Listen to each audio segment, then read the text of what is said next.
अस्सलाम वालेकुम दोस्तों, आज हमारा इलाका हाजी पुल के करीब चक 66 में एक नहायत अफसोसनाक वाक़या पेश आया है, जिसमें गंदम की खड़ी हुई फसल में आग भड़की है। आग भड़कने की वजह से तकरीबन 4 एकड़ गंदम जो खड़ी हुई थी, जिसकी कटाई भी हो रही थी, वो गंदम पे के बिल्कुल यूँ समझ लें खाक हो गई है।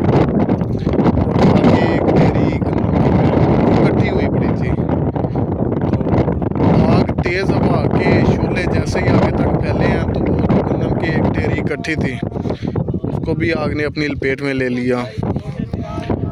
बहुत अफसोसनाक वाक़या ये पेश आया है। हमें सबको दुख है, अफसोस है। ये पिछली जो गंदम जिसमें आग भड़की है, वो गंदम की फसल थी हाजी मुस्तफ़ा,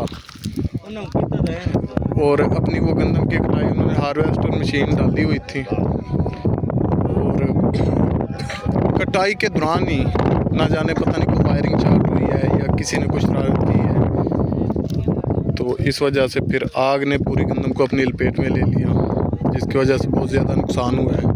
अल्लाह पाक इसका नेमल बदल दे, लेकिन बहुत ज़्यादा अफसोसनाक वाक़या पेश आया है जी।